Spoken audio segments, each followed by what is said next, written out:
Marwadi university మంచి భవిష్యత్తు కోసం తెలుగు విద్యార్థులు ఇష్టపడే యూనివర్సిటీ. కాల్ 9059052378 9059052379.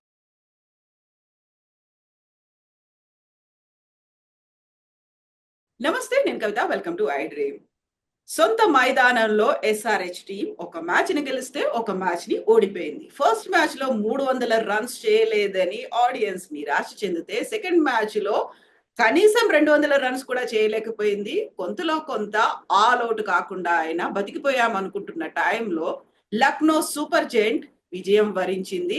యాక్చువల్ గా ఇది లక్నో విజయంగా భావించాలా, ఎస్ఆర్హెచ్ ఓటమిగా భావించాలా, ఎక్కడ ఏం జరిగింది? మనతో పాటుగా ఉన్నారు sports analyst and cricket commentator Vijay గారు. విజయ్ గారు, నమస్కారం అండి. నమస్కారం కవిత గారు. సో విజయ్ గారు, వెరీ ఫస్ట్ మ్యాచ్ మనకి ఎస్ఆర్హెచ్ మీద బోల్డ్ అన్ని ఎక్స్పెక్టేషన్స్ ఉన్నాయి. ఫస్ట్ మ్యాచ్ లో గెలిచినప్పటికీ కూడా అయ్యో 300 చేయలేదా అనేటువంటి మీమ్లు, ట్రోల్లు ఇవన్నీ కనిపించాయి. సో సెకండ్ మ్యాచ్ మాత్రం ఓడిపోయింది 200 రన్స్ కూడా చెయ్యకుండానే. ఏం జరిగింది యాక్చువల్ గా? ఎక్కడ లోపం కనిపించింది? వెరీ ఇంట్రెస్టింగ్ ఏంటంటే, హైదరాబాద్ లాంటి పిచెస్ పైన అది ఒక ఫ్లాట్ గ్రౌండ్, మనకు అందరికి తెలుసు. ఈవెన్ విశాఖపట్నం కానీ, హైదరాబాద్ కానీ, ఈవెన్ అహ్మదాబాద్ లాంటి ప్లేసెస్ లో అది ఫ్లాట్ వికెట్ ఏంటంటే యాక్చువల్గా బ్యాటింగ్ ఫేవరబుల్ గా ఉంటుంది. అంటే ఎలాంటి బౌలింగ్ చేసినప్పుడు కూడా బ్యాట్స్మెన్ కనుక ఒకసారి టచ్ లోకి ఊపులోకి కనుక వస్తే గట్ట రన్స్, పరుగుల వరద అనేది కొనసాగే అవకాశం ఉంటుంది. పర్టికులర్ గా ఈ హైదరాబాద్ లో మెయిన్ గా చెప్పానంటే, లక్నో టాస్ గెలిచిన తర్వాత రిషబ్ పంత్ ఆ పర్టికులర్ కండిషన్స్ ను ఎన్క్యాచ్ చేసుకున్నాడని చెప్పాలి. దానికి తగ్గట్టుగా బౌలింగ్ కూడా పర్ఫెక్ట్ గా చేశారని చెప్పాలి. అది ఇంపార్టెంట్. ఎందుకంటే టాస్ గెలిచిన తర్వాత బౌలింగ్ చేశామంటే సమ్ టార్గెట్ కు కట్టెట్ చేయాలి అని అనుకుంటారు యాక్చువల్ గా. అది వెరీ వెరీ ఇంపార్టెంట్. బట్ అనూహ్యంగా ఎవ్వరు కూడా ఎక్స్పెక్ట్ చేయని స్కోర్ ఇక్కడ హైదరాబాద్ లో జరిగింది. ఎవరు కూడా ఎక్స్పెక్ట్ చేయరు. ఎందుకంటే 250, 260, ఈవెన్ మనకు తెలుసు కదా 287 ఫస్ట్ సన్ రైజర్స్, తర్వాత 80 రీసెంట్ గా 85 చేశారు. అంతకు ముందు 277 చేసింది, 286, 266. ఇలా స్కోర్స్ చూస్తే కనుక 250 ఎబో స్కోర్స్ ఎక్కువగా ఉన్నాయి. యాక్చువల్గా 230 మినిమం కనీసం స్కోర్ చేస్తే కనుక కొంచెం స్టిఫ్ టార్గెట్ గా ఉంటుండే. బట్ అదర్వైజ్ నిజంగా చెప్పాలంటే రిషబ్ పంత్ ఏదైతే డెసిషన్ తీసుకున్నాడో దానికి అనుగుణంగా పర్ఫెక్ట్ గా ఆ బౌలింగ్ అనేది శార్దుల్ ఠాకూర్ నిజంగా అదరగొట్టాడు. మెయిన్ ఇంపార్టెంట్ 2 వికెట్స్ తీసి టోటల్ గా మ్యాచ్ ను గ్రిప్ లోకి తెచ్చుకున్నాడు అని చెప్పాలి. ఎందుకంటే ఫస్ట్ మనం వెల్ బిగన్ ఆఫ్ డన్ అని చెప్తాం కదా, అది మెయిన్ గా చెప్పాలంటే హైదరాబాద్ కు లోపించిందని చెప్పాలి. యా, సో మన కెప్టెన్ ఏదైనా వరుసగా బ్యాక్ టు బ్యాక్ 3 సిక్స్లు కొట్టినప్పటికీ కూడా ఇమ్మీడియట్ గా రన్అట్ అయిపోవడం, క్యాచ్ తో వెళ్ళిపోవడం అనేది ఒక డిసప్పాయింట్మెంట్. మీరు చెప్పినట్టుగా శార్దుల్ ఠాకూర్ అండ్ పూరన్ ఇద్దరు ఒక ట్రెమెండస్ పర్ఫార్మెన్స్, అది ఒక అమేజింగ్ పర్ఫార్మెన్స్ కనిపించింది. అబ్సల్యూట్లీ. నికోలస్ పూరన్ లాంటి ప్లేయర్ ఎట్లా ఆడతాడు, అతని యొక్క ఆట విధానం ఏ రకంగా ఉంటది అంటే, ఇలాంటి పిచ్చెస్ కనుక ఉంటే కనుక పండుగ చేసుకుంటాడు. అందులోకి ఫ్లెక్సిబుల్ క్రికెటర్స్ మనకు కొద్ది మంది మాత్రమే చూస్తాం. లెఫ్ట్ హ్యాండర్స్ లో ఆ ఈజ్ అనేది మనం యువరాజ్ సింగ్ లో చూస్తాము, తర్వాత మాథ్యూ హెడెల్ చూస్తాము. అలాంటిది మళ్ళీ నికోలస్ పూరన్ అద్భుతం అంటే అద్భుతం. స్పెక్టాక్యులర్ షాట్స్ అన్ని కూడా, all type of shots.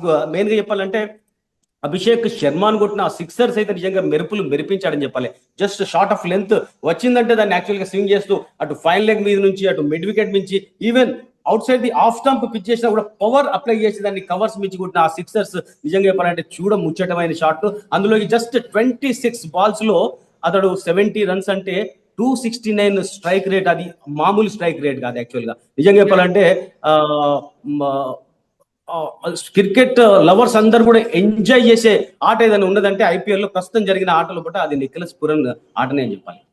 Yes, Nicholas Pooran ఇప్పటిదాకా లక్నో చరిత్రలో రానటువంటి పరుగులు, 18 బంతులకే 50 స్కోర్ చేయడం అనేది లక్నో సూపర్ జెయింట్స్ కి వెరీ ఫస్ట్ క్రికెట్ అందించినట్టుగా అయింది అది. అబ్సల్యూట్లీ. మీరు అంటే 18 బాల్స్ లో అప్పుడు స్ట్రైక్ రేట్ ఎంత ఉండే అంటే 289 ప్లస్ ఉండే. తర్వాత అవుట్ అయిన టైంలో 269. అంటే కన్సిస్టెన్సీ మెయింటైన్ చేశాడు కన్సిక్యూటివ్ గా.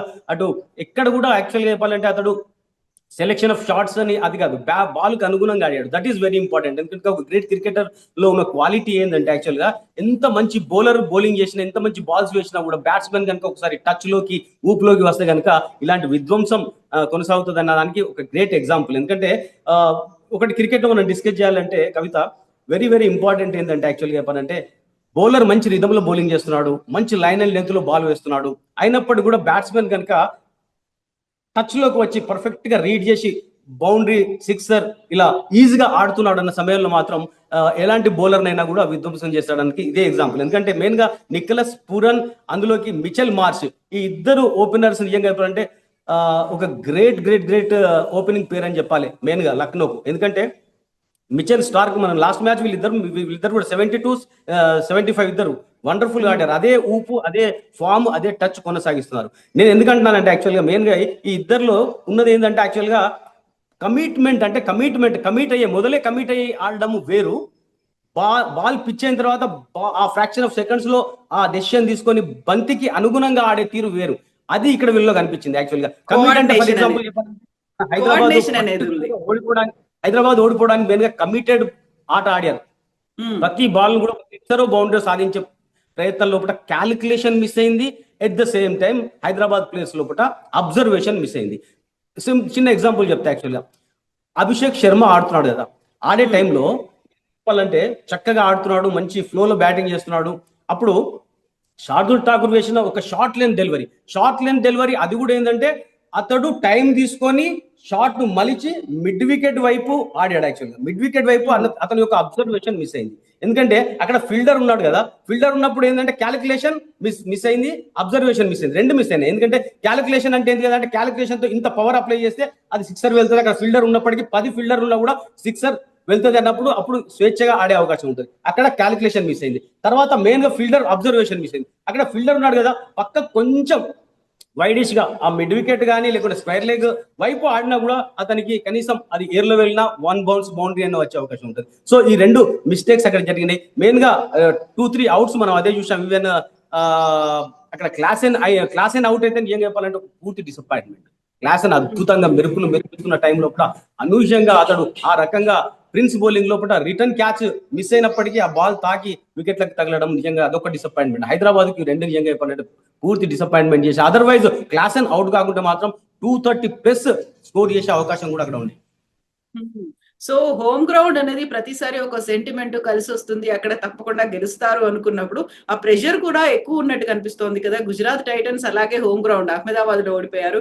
ఇప్పుడు SRH కూడా హైదరాబాద్ లో ఓడిపోయింది సెకండ్ మ్యాచ్ ని. సో ఎంత ప్రెషర్ ని తీసుకోలేకపోతున్నారా, లేకుంటే ఆడియన్స్ లోనే హై ఎక్స్పెక్టేషన్స్ ఉన్నాయా? Very interesting. ప్రెషర్ విషయంలో మనం మాట్లాడితే యాక్చువల్గా కొంచెం మనం సైకాలజికల్ కూడా మాట్లాడాలి. వెరీ వెరీ ఇంపార్టెంట్ ఏంటంటే ప్రెషర్ ఎప్పుడు ఉంటుంది అంటే యాక్చువల్గా చెప్పాలంటే టు బి ఫ్రాంక్, ఒక మ్యాచ్ గెలిచిన తర్వాత వాళ్ళు ఆత్మవిశ్వాసం అంటే ఉంటుంది.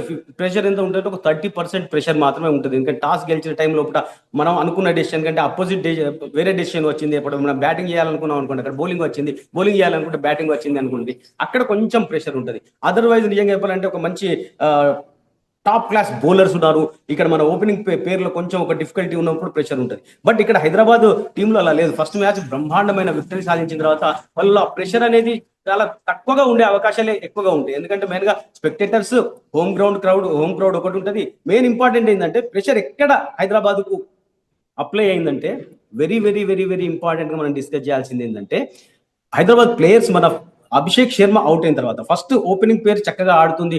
ఫస్ట్ పవర్ ప్లేలో కనుక 4-5 ఓవర్స్ లోపల కనుక 50 runs 60 runs ఇలా సాధించారనుకోండి, అప్పుడు ప్రెషర్ అనేది యాక్చువల్గా చెప్పంటే బ్యాట్స్మెన్ లో ఉండదు, రిలీజ్ అయిపోతుంది. ఒక బౌండరీ సాధించాడంటే బ్యాట్స్మెన్ రిలీజ్ అవుతుంది. మళ్ళీ సింగిల్ తీసాడంటే ఈజీగా, అంటే బ్యాట్ పైన బాల్ ఈజీగా వస్తుందని సింగిల్స్ తీస్తున్నాము, రన్ స్ట్రైక్ రొటేట్ అవుతున్నది అన్నప్పుడు ప్రెషర్ అనేది 1 by 1 ball by ball release అవుతూ ఉంటుంది.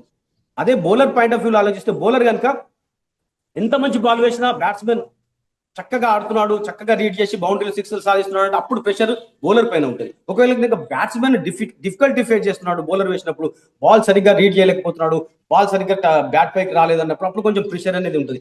ఇక్కడ మెయిన్ గా మీరు అన్న క్వశ్చన్ యాక్చువల్గా చెప్పానంటే హైదరాబాద్ ఎప్పుడైతే కొంచెం అటు క్యాలిక్యులేషన్ తప్పి అభిషేక్ శర్మ అవుట్ అవ్వడము, దాని తర్వాత మళ్ళొక వికెట్ పడిపోవడం, ఇట్లా 1 by 1 వికెట్ పడిపోయిన తర్వాత ఆ ప్రెషర్ అనేది బిల్డ్అవుట్ నుంచి వచ్చింది. ఎందుకంటే ఫస్ట్ మ్యాచ్ లో ఆ ప్రెషర్ మనకు కనిపించలేదు. ఎందుకంటే ఇషాంత్ శర్మ అదరగొట్టాడు 106 runs. అతడు సాధించిన రన్స్ ఒకసారి మనం కనుక చూస్తే కనుక ఆల్ ఏరియాస్ లోపల సిక్సర్స్ బౌండరీస్ సాధించి అద్భుతంగా తన సెంచరీ 106. అంటే ఇక్కడ ఒకటి వెరీ ఇంపార్టెంట్ ఏంటంటే ఇషాంత్ కిషన్ 106 మ్యాచ్లు ఆడిన తర్వాత 106 runs చేశాడు. అతని యొక్క పర్ఫార్మెన్స్ అంటే ఫస్ట్ 2 మ్యాచెస్ ఢిల్లీ తరఫున ఆడాడు, తర్వాత కన్సిక్యూటివ్ గా బొంబై తరఫున 7 మ్యాచెస్ ఆడాడు. అప్పుడు 15 crores కు అతను కొనుక్కున్నారు. అయినా కూడా అతని పర్ఫార్మెన్స్ సరిగ్గా లేదు. ఆ కారణంగా మనము ఛాంపియన్స్ ట్రోఫీలో అతను మిస్ అయినాం. తర్వాత T20 వరల్డ్ కప్ లో కూడా అతను తీసుకోలేదు. దాని తర్వాత హైదరాబాద్ మరి అతన్ని డేర్ చేసి 11,25,00,000 తీసుకున్న తర్వాత ఫస్ట్ మ్యాచ్ లోనే అతని యొక్క సత్తా, అంటే ఒక క్రికెటర్ ఒక 10 years దాదాపు IPL లో కన్సిక్యూటివ్ గా ఆడుతున్నాడు, పర్ఫార్మెన్స్ సరిగా లేదు అన్న కూడా నిరాశ నిస్పృహ లేకుండా కూడా బ్రహ్మాండమైన ఆ ఆట తీరును కనపరిచాడంటే నిజంగా ఈశాన్ కిషన్ కు హ్యాట్స్ ఆఫ్ చెప్పాలి. అదే ఒకటి మనం ఇంకొకటి ఏంటంటే of colour and full colour అంటాం కదా, ఒకసారి సమ్ టైమ్స్ 106 runs కొట్టి బ్రహ్మాండమైన టచ్ లో ఊపులో కొనసాగుతున్న ఆ ఈశాన్ కిషన్ మరి అనూహ్యంగా అక్కడ శార్దుల్ ఠాకూర్ బౌలింగ్ లో ఒక short of length delivery just out side the leg stump, అది ఆల్మోస్ట్ వైడ్ డెలివరీ, దాన్ని జస్ట్ అట్లా గ్లాన్స్ చేద్దాం అనుకున్నాడు. వెరీ వెరీ ఫస్ట్ బాల్ అది, ఎందుకంటే happens in cricket, first ball కి అవుట్ అవడం అనేది అది డిసప్పాయింట్మెంట్. అదర్వైజ్ అతని యొక్క ఫామ్ అనేది కొనసాగుతుందని మనం భావించాలి. సో మళ్ళీ ఎక్స్పెక్టేషన్స్ అనేవి ఎలా ఉన్నాయి 1 win 1 loss తర్వాత? రెండు టీంలకి అలాగే ఉంది నిన్న మ్యాచ్ లో.